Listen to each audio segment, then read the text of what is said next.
Well, I'd like to welcome all of you to the fourth of our series on First Wednesdays. We are very proud of this series. If you've attended any of our previous ones, we had one on school reform fairly recently. We also had one on immigration, which was very well accepted. And then the most recent one we had to do with police use of force. So these are all topics that are current interest to many people in our community. I'm Gil Holmes, the Executive Director of the ACLU of Indiana, and I'd like to welcome you. I'd first like to acknowledge our sponsors, because we couldn't do these things without significant sponsorship from several quarters, and one of those is Nuvo, who does a good job of helping us get the word out and advertising. Of course, WFYI is one of our partners, as well as the Center for Free Inquiry, which is co-sponsoring this event as well, and Pam Frazier, who does a lot of the public relations work for us. So again, thank you to them for making it possible for us to do this series.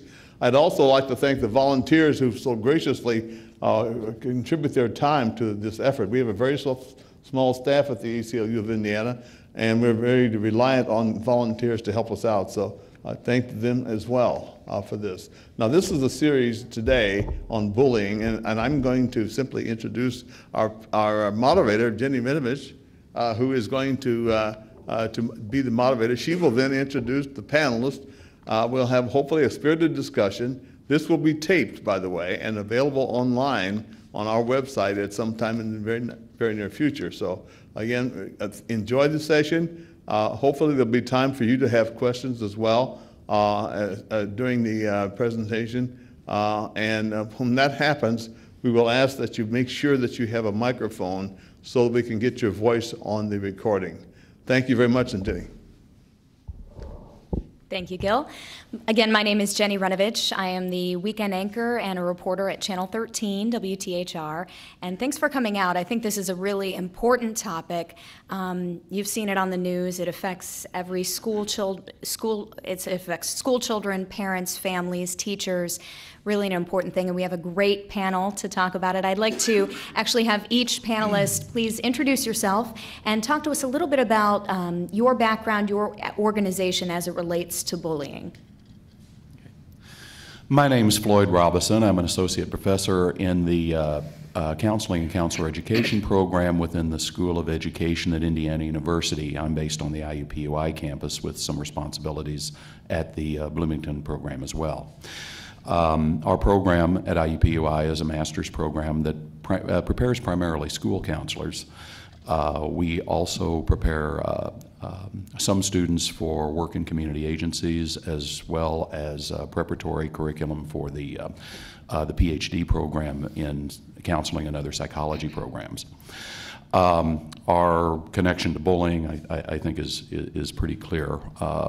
In many, if not most, of our courses, we infuse training on not only preventing bullying when it occurs, but also strategies to develop school climates from kindergarten through 12th grade, in which the community carries with it ongoing, persistent, implicit norms that that type of behavior simply doesn't occur.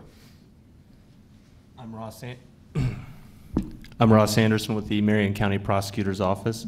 I've been a prosecutor since approximately 2004, and recently, with the Prosecutor-elect Curry coming into office here in Marion County, he has made it a priority that we address the issue of bullying and harassment in schools. As a part of that effort, he has created and launched what we're calling Project CyberSafe to address bullying in general, but specifically in the context of internet, email, text messages, and those kind of electronic forms of communication.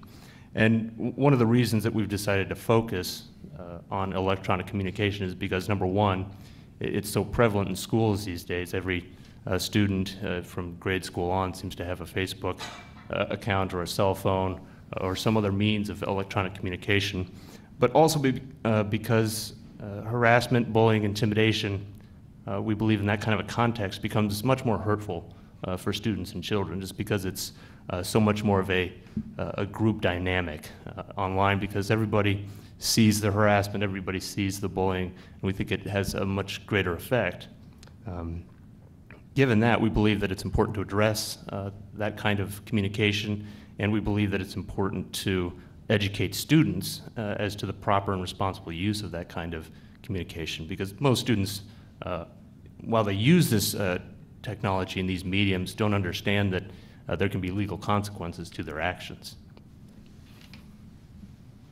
Good afternoon. I'm Graham Brinklow with Indiana Youth Group. I'm the Youth Outreach Coordinator there. I am also the facilitator of the Indiana Gay Straight Alliance Network here in Indiana. Indiana Youth Group works with youth ages 12 through 20 who self-identify as lesbian, gay, bisexual, transgender, and questioning. This group of youth are one of the primary victims of bullying. They get it not only at school, but they get it in their homes, they get it in their communities, they get it in their churches, in their neighborhoods. And so my job is to go around to the state and create gay straight alliances in the high schools to try to diminish the bullying through education of lesbian, gay, bisexual, transgender issues, and to also work with faculty to realize their input into that. And to also just work with community as I go and I give trainings for teachers and churches and the Department of Child Safety and juvenile justice system. So we're doing quite a bit to try to curb it, not only from youth to youth bullying, but also there is adult to youth bullying as well that we're trying to also curb. Good afternoon. My name is Jennifer Botson. I work with the Indianapolis Public Schools. I'm an elementary director, and I actually supervise 20 schools. My background is I was a teacher, then an assistant principal, and then a principal for 6 years, and this is my 3rd year being an elementary director. And in Indianapolis Public Schools, we have a bullying policy, which is referenced in the Indiana Code 2033-8-13.5 and IPS Board Resolution number 7520. And basically, students may not engage in bullying on school grounds or while traveling to or from a school or school activity, function, or event. And my job as an elementary director is to make sure that my principals, the schools know the policy and that they follow the procedures that we have based in our schools. We know that bullying is a great issue, and I believe that it starts at home, training our children to treating people the way you would want to be treated. And as an elementary director, it's important that we get the word out there that bullying is not going to be tolerated under any circumstances. And we try very hard to address the issues with the parents, with the students, because they're victims in this situation. So we just want to make sure that students feel safe.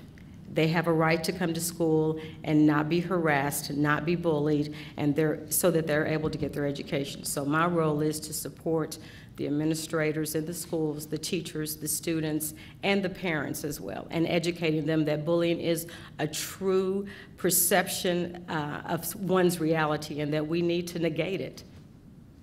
All right, thank you all. Well, we know it's a prevalent problem, so if we could first give some insight into why bullying happens. Why does the bully target the victim? Why does this happen? And is it a result of parenting issues in home life, or is it their environment at school? And it seems to be happening more often, so why is that? Some insight into the bully versus victim dynamic. Floyd, if you want to start. There's been substantial amount of research on the psychological makeup of a bully. The traditional line of research has, over the years, has suggested that the bully is one who may have low self-esteem, who probably has difficulties at home,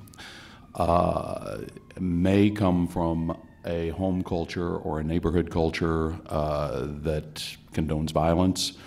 But the emphasis from this line of research has been on the bully's self-esteem and the bully's need to use what we sometimes call an emotional pulley system to raise that self-esteem. In other words, by suppressing someone else or by hurting someone else or by making someone else look bad or dominating someone else, that the bully's self-esteem goes up. More recently, there is a second line of research, not quite as well known and not quite as prolific, that suggests that that some bullies may have, one could say, the opposite problem, that they have a narcissistic tendency, and that they bully because of a sense of, I'll say, self-righteousness, sort of the sense that I'm better, and so I can do this. Again, whether that's a home culture or community culture, that could be.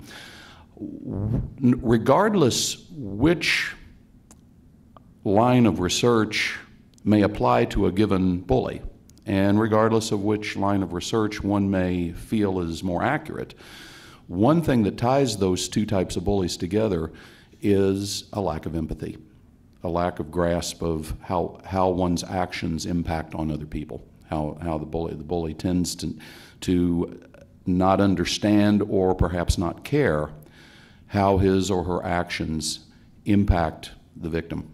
And so whether or not it's low self-esteem or a narcissistic trend, what ties them together is that sense of not knowing, not caring, or possibly both experiences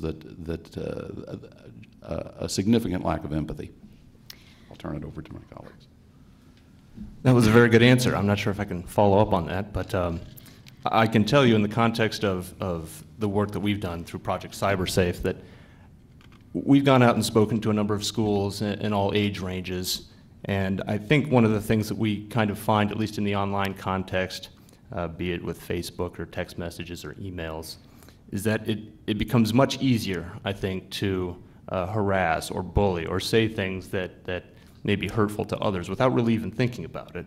And anybody who has sent an email or has even typed an email in anger knows that it's pretty easy to react or to do something along those lines and not think about it. And that's part of our effort, is to try to educate some of these students about proper techniques with waiting a minute before you do something, or thinking about what you're doing before you send that email or text message.